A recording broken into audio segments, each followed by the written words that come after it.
Welcome into Locked On Phillies. Today, the hot stove, it's on fire between two sides, the Philadelphia Phillies and one Trey Turner. We'll discuss on today's Locked On Phillies. You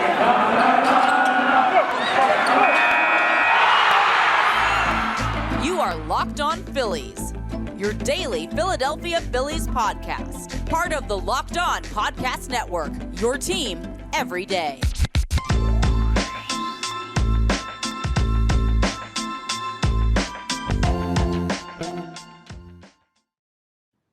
Yes, this is Locked On Phillies. I am your host, Connor Thomas. Been talking Phillies baseball for years over on 97.5, the Fanatic on the radio.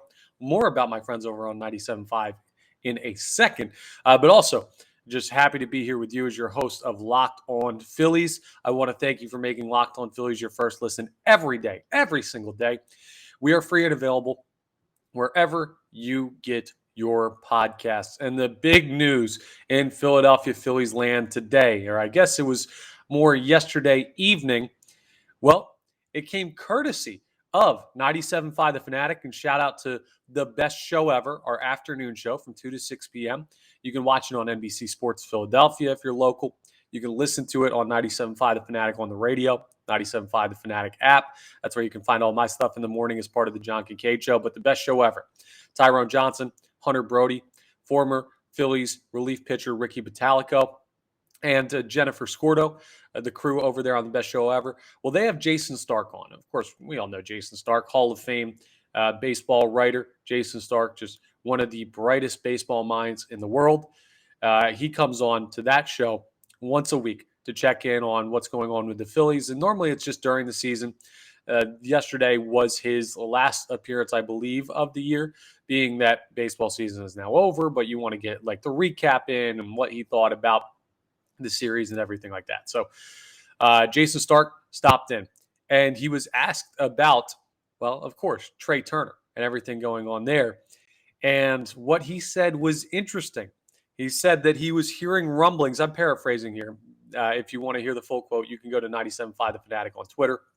You can go to NBC Sports Philadelphia on Twitter. They'll have it there for you. But basically said there's a lot of rumblings that Trey Turner wants to be a Philadelphia Philly. Not that the Philadelphia Phillies want to go get him. We already knew that.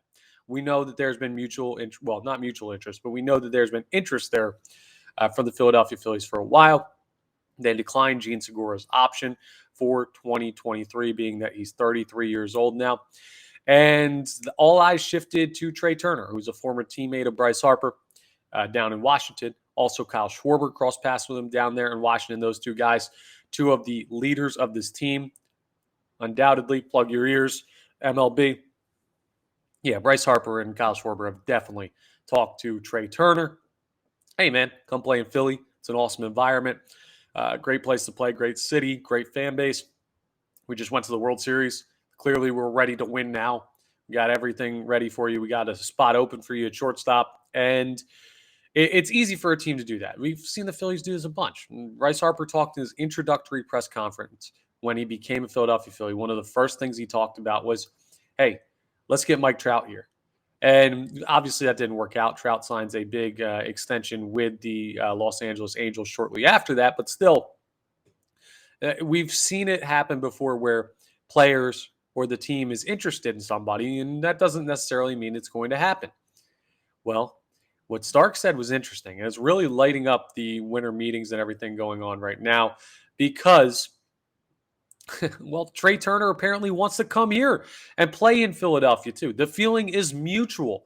Now, let me talk you through from Trey Turner's perspective why he would want to come here and play for the Philadelphia Phillies, because that news, well, it's not exactly flooring because we heard whispers about it, but to hear Jayson Stark report that that's what he's hearing, that is a really, really good sign that there is some traction here to actually get this done. I don't know how long it'll take. And something else to keep in mind, not to go down too many side roads here, but before I get into the why Trey Turner would come here, if it takes a while for news to develop, think back to the Bryce Harper, Manny Machado free agent saga. Think to the Nick Castellanos, Kyle Schwarber signings from this past offseason.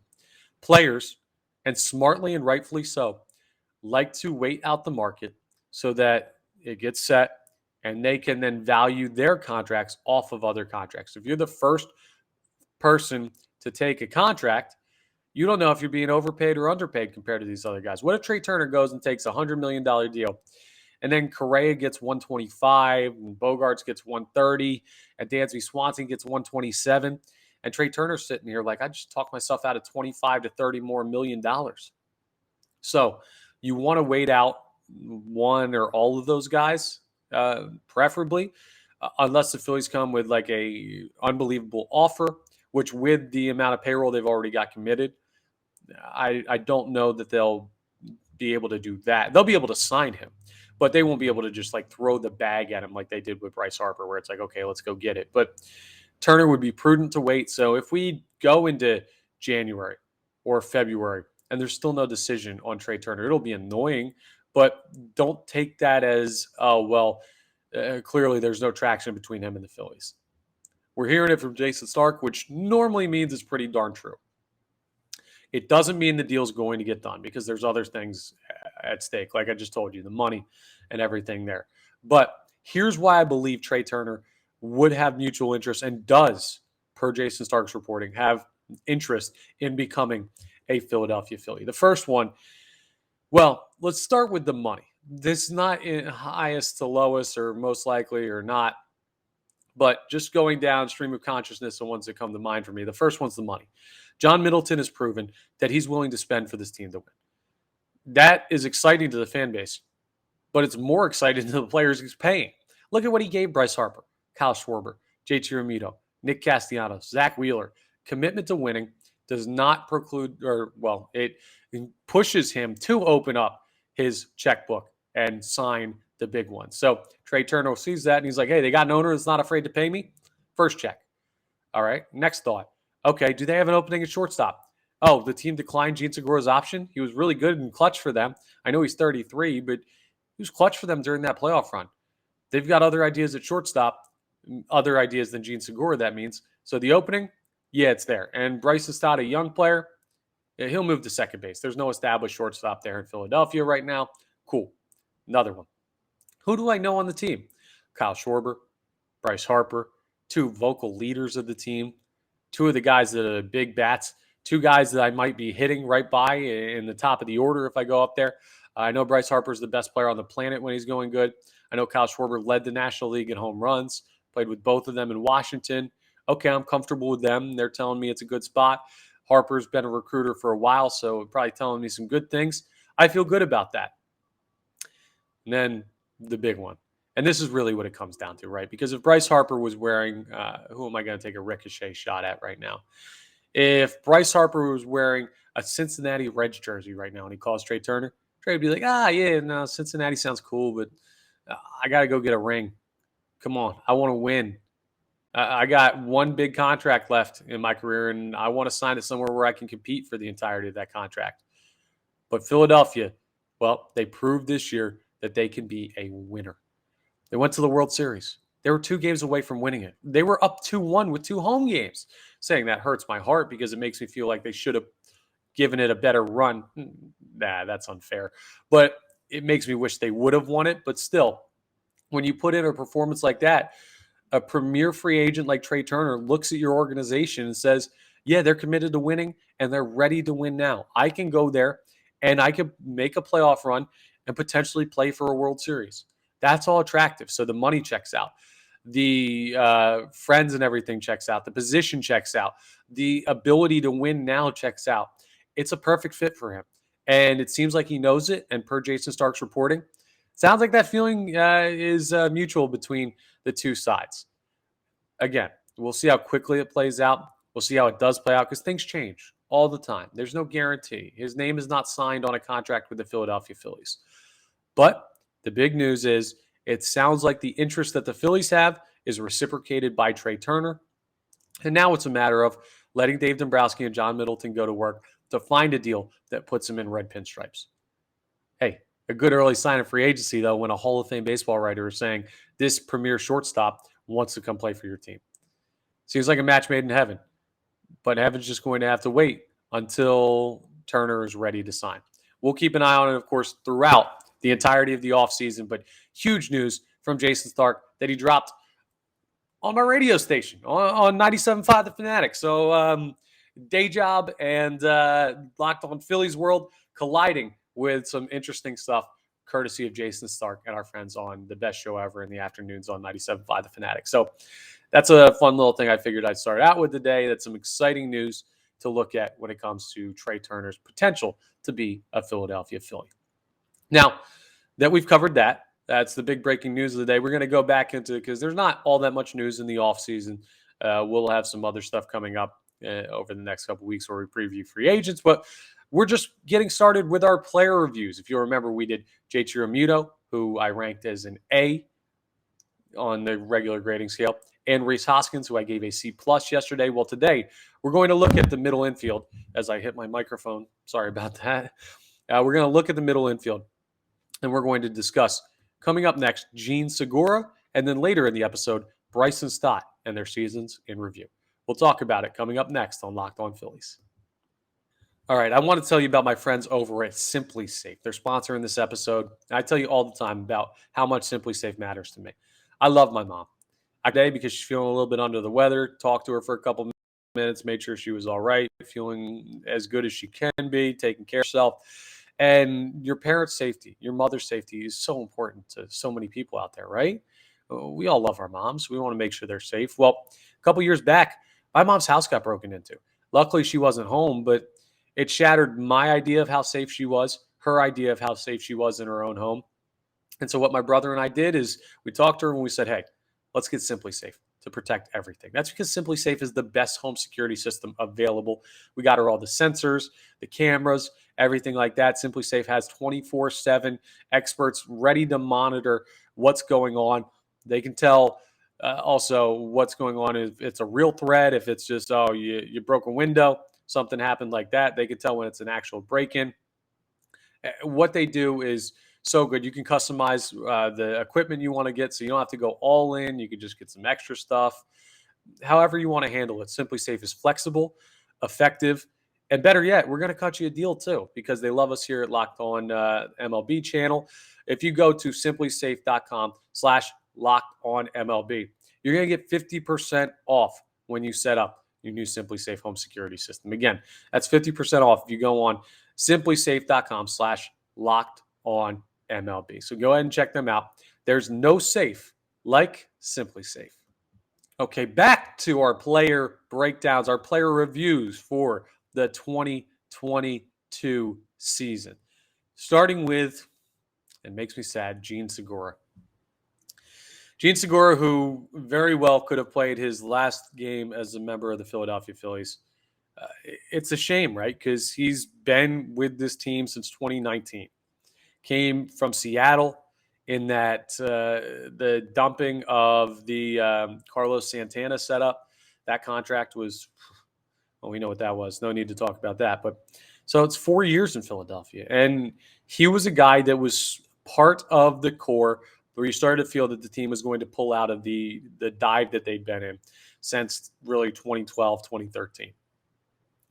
He gets here in 2019, and all he does is he hits 280 that year, 266 in 2020, a down year, but a shortened season, 290 in 2021, and then this past year, 277. Beautiful. 10 home runs. A little bit below what you'd expect to get from him, but still, you'll take that from a solid defensive middle infielder. 33 RBIs, almost 100 hits on the year. And of course, he missed time because he had to have surgery on his hand. But listen to these slashes: 277, 336, 387. So the slugging, not great. OPS 723. I'll tell you what Jean Segura is. He's just a really, really trustworthy, solid player. You need guys like that. Like we talked about how consistent JT Realmuto was and why I gave him the A rating for his 2022 season. Jean Segura doesn't have quite the peak, I don't think, that JT Realmuto has as a baseball player. But he's just one of those guys that you can pencil in for 270 to 290 every year batting average. He's going to play a really, really good shortstop, second base, wherever you have him. He's got an absolute rocket for an arm. He's going to make some mistakes. But ultimately, when the season's done, you're going to look at Jean Segura and say, that was a really good player. That's a fringe all-star player. And he does have a couple all-stars to his name, none in Philadelphia, but he had one in Seattle in 2018, one in Milwaukee in 2013. So he is at his peak an all-star player. Never really quite got there in Philly, but he was quality. When I think Jean Segura, just consistent quality. And it sucks to see him go. Now, hopefully what you're trading him in for is a Trea Turner, a Carlos Correa, Dansby Swanson, a Xander Bogaerts, one of those guys that is a perennial all-star, maybe an all-pro in the case of Trey Turner, arguably the best shortstop in baseball. So, yeah, there are upgrades to be made on top of Jean Segura, but there's much worse that you can do. And it sucks to see him go because I also think he was really beloved in that locker room. I know him and Bryson Stott, who we're going to talk about coming up, were really, really tight friends, and he helped mentor Bryson Stott in his rookie year. It was a good season from Jean Segura, if not crazy remarkable, consistent. And that's what you need over the course of the regular season. Then in the postseason, yeah, he had his moments where he wasn't great at the dish, but the moment for Jean Segura, and if you missed yesterday's episode, we're also going to give their biggest moment of the year. The moment for Jean Segura kickstarted this entire run. The hit against the St. Louis Cardinals in the ninth inning that he hit about this high off the ground, about like 6 inches off of the ground. He had to bend down all the way to throw his bat at it low and outside, and just somehow seeing eye single through the right side of the Cardinals infield at Busch Stadium to push the Phillies up in the ninth inning of Game 1 of that wild card series. That was his moment. He jumped so high in the air on his way to first base. He kickstarted a run that would end with the Phillies in the World Series. Man, it's going to be sad if indeed he's not back next year. It's going to be sad to not see Jean Segura wearing Phillies pinstripes again. And he's one of those players you wish all the best for. I'm going to give him a solid B for his contributions for the 2022 season. So Jean Segura gets a B. Coming up next, we're going to talk about the other guy in the middle infield, Bryson Stott, in his rookie year. Will I adjust the scale? Will we grade on a curve because he's a rookie? I don't know. Let's see. But an interesting season from a young player and one who contributed in some interesting ways for the Philadelphia Phillies. We'll discuss Bryson Stott coming up next as we wrap up Locked On Phillies. All right, my apologies. I feel like I might have to sneeze at some point in this segment. So if I do, I apologize in advance. But let's jump into Bryson Stott's 2022. Now, Stott came up as a rookie, and he started on opening day. He is the first former first-round pick to make the opening day roster for the Philadelphia Phillies. This is the first one to ever do it. Never in their history have they had a first-round pick make a Major League debut on opening day, make the opening day roster. So that's something already in the history books before he even really did anything at the Major League level. The numbers, they don't look too crazy, right?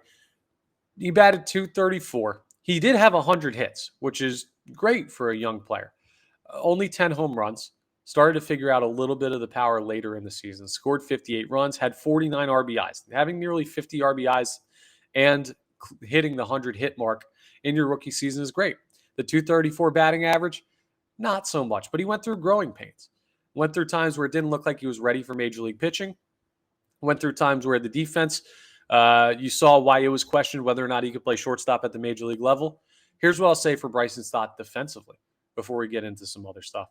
He can absolutely be an everyday shortstop for a Major League team. I mean, he was essentially not everyday shortstop because Edmundo Sosa was played when they faced lefties in the playoffs, but he was the starting shortstop for a baseball team that went to the World Series. So, yeah, he can play defense at the shortstop position at the Major League level, which means if he is indeed shifted over to second base when one of those top shortstops gets signed by the Philadelphia Phillies this offseason, he could certainly play there as well. So the defense, yeah, he could be a little bit better at points, but I mean, it was way better than what you assumed it was by reports, which were, I don't know if he could play shortstop at this level. So proved that wrong. Now, again, the numbers, they're a little bit skewed because of the growing pains he went through. Early on in the season, you got to work out some things, approach, seeing Major League pitching. When you play as much as he played, I mean, he had 427 at-bats. This wasn't a September call-up for Bryson Stott. So partway through the year, a couple pitchers got the book on him, knew how to attack him, and you got to adjust, and that makes your road a little bit tougher. But something that we saw from Bryson Stott, if we still need to see more power, if we still need to see a better average, if we still need to see maybe a little bit better base running at points, if we still need to see him be turned into more top level fielding, if you feel all that way about him, there's one thing you can't deny. The kid put together some really, really good at bats in some really, really big spots for the Philadelphia Phillies. Just think about the huge at bat against the Los Angeles Angels in the middle of the season where the Phillies made their most improbable comeback. They come back from down 3, and then Bryce Harper hits a walk-off after they give up the lead in the top of the 9th, and Bryson Stott had hit the home run in the 8th to put him in position to do that. Or sorry, flip-flop that. Bryce Harper hit the home run in the 8th. Bryson Stott hit the home run in the 9th as a walk-off. That was kind of his welcome to the show. This kid has something moment. So that was beautiful. And you also saw it in what I'm going to call his moment of the year. Of course, it's got to be, right? It has to be the at-bat against Spencer Strider of the Atlanta Braves in Game 3 of the National League Divisional Series. You come home, you're dealing with Spencer Strider in Game 3. You're like, oh, no, here we go. We got to see Strider. We got to deal with this. Got to find a way to beat him. He's been so good. He looked really good early. Then Brandon Marsh gets on, and then Bryson Stott comes up and has pitches out of the zone, looking really good for him. And then he ropes a double to right field. Brandon Marsh Hoskins home run. It was that arguably of the season.